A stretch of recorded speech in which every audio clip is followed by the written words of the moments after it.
Hi, my name is Jonathan, and I'm a victim. So let me just, I know you folks have seen a couple of the videos that I've put out of the reactions, and I appreciate that you could tell that I really am into the Killers. So I'm going to make this video just to show my little history with them and how much I enjoy their music. Speaking of victims, wasn't that such a great era for Killers fans when they actually had the victims and the sweet talk and the forums and the shirts and what era was that? That was like what 2007, 8, 9, 10 ish for the most part. Before they kind of phase that out a little bit, but anyway. So when Mr. Brightside came out, that's how I found out about the Killers. I was at my best friend's house. We didn't have cable growing up, and I was up late watching Insomnia, VH1, and that music video came on, and it really, really like hit me hard because I love the aesthetics of it first of all, and then I really liked the song because of the whole subject matter about wanting to be with somebody, and they were just like, that whole thing. So that just kind of stuck. And then I don't actually remember if the album was out already or not. But when I got the album, and then from the very first, Jimmy was a friend of mine, because I used to take piano lessons and I really liked like synth and everything. So that part just really stuck, and I just loved the whole album after that. And then that quickly became like my favorite band because I just would play that album all the time, and it just stuck. Fast forward to when You Were Young came out. Like I remember when that single came out, I was carpooling at work, but I was driving, and that came out I think before iPhones. So anyway, I like had that on my MP3 player and disc, and I would make everybody listen to it in the car every day until Sam's Town actually came out. I'm sure they didn't really appreciate that. Fast forward to 2009. Some of you folks remember they had that Spin Earth contest. Some magazine. I don't even think they're even around anymore. They made this like number one's Killers fan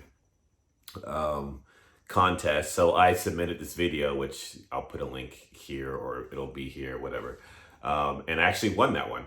So I could just like, I remember like logging onto my computer and checking the email and then like having that, hey, you won, and like getting a phone call, and I screamed at the top of my lungs. I was so excited.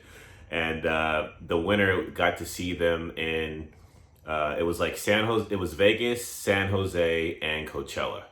And that was of 2009. So I got to like meet everybody except for Mark.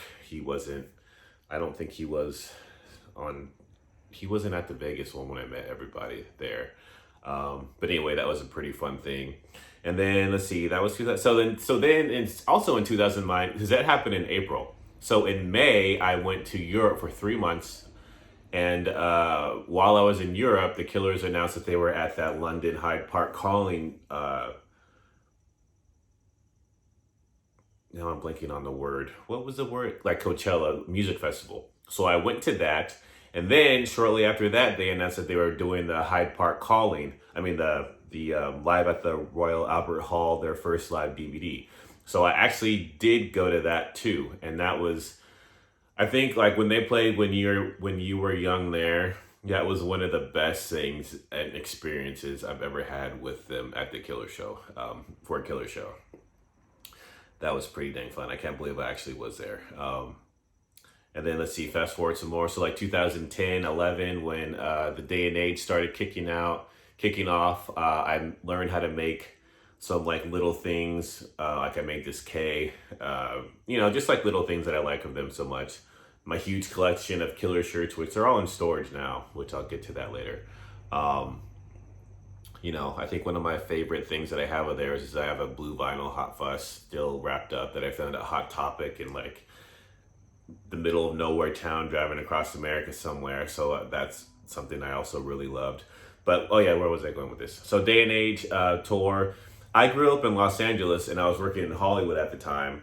And the restaurant that I worked at catered to Jimmy Kimmel Live. So we were able to go there for like some of the shows. So I've seen when the Killers, if you type in this YouTube or wherever you're watching this, like Jimmy Kimmel Live Spaceman, and you watch that, I was there. You could actually see me in the crowd for that because they have me on camera, like, you know, being a Killers fan. But that was cool. And I actually saw Brandon Flowers there too. I was there when he did that. When My Chemical Romance was there, I did that also. But that was a little great thing when I lived in Hollywood, that I was able to do those type of things. And I know I'm talking about the Killer stuff, but I'm just gonna throw it out there. I really do love, like when Crosshair came out, I must have watched that music video like a million times and made everybody watch it and listen to it too. I really, really like that album. So that was Day and Age. Battleborn came out. I had just moved to Texas, and I had pretty much just moved to Texas, and I really, really loved that song Runaway so much. I kind of have a little bit of background in graphic design. I made a graphic out of like the Runaways thing, like We Can't Wait Till Tomorrow, you know, and I wanted to wear it. I wanted to put it on something. So I went to Goodwill trying to find like a vest or something to put it on, so it could be like my little, you know, travel hiking vest. And I found one. I took it to an embroidery shop. They embroidered that on it. And then when I actually left Texas and I moved to Seattle to start my whole like Seattle Superman stuff, I was wearing a vest, taking all these photos in it. And then I would hashtag, you know, the Killers, we can't, you know, all that stuff. So in January of 2018, or 2018, I think. Yeah, January 2017. Shoot, I don't know. I think it was 17. Anyway, I get a call from the Killers manager, and he's like, "Hey, Brandon Flowers saw your Runaway thing, and we want to do some new merch before the new album comes out." And this is like when Wonderful Wonderful came out. So I did some designs and stuff, and they ended up using the Runaways vest, and that's that red vest that you folks see in the shop. That was from me, and also I made the lightning bolt coloring book one. That was mine also. So that was really, really awesome that actually transpired, because I couldn't believe that they saw that Runaway thing and wanted to use it for their clothes. So that was something that I will never, ever forget about. Let's see. Oh, I have something else that I wanted to talk about too. But yeah, so their music has always like really just hit me all the time. I guess because I've just moved around so much and lived a lot of places for the most part. I don't know. It's like their songs just always go with different seasons of my life. For instance, like when Wonderful Wonderful came out, I had just moved to Seattle. For the most part, I was van lifing out there trying to do all the Superman stuff. And when the album came out, I mean, it was kind of rough because I was washing dishes, trying to figure all the stuff out, what I wanted to do. And then like when Rut came out, that song just hit me so hard. I think I cried when I listened to it for the first time because of just where I was at and like not wanting to give up on what was doing, And I know like this album now, it's kind of a different subject matter with the singles that we're getting than Wonderful Wonderful or even like Battleborn for the most part. But it just hits me right now too with what's going on in the world, and especially like My Own Soul's Warning. If you folks didn't see like the video I made for that, what that means to me. So I'm just thankful that a majority of their songs, you know, you could just,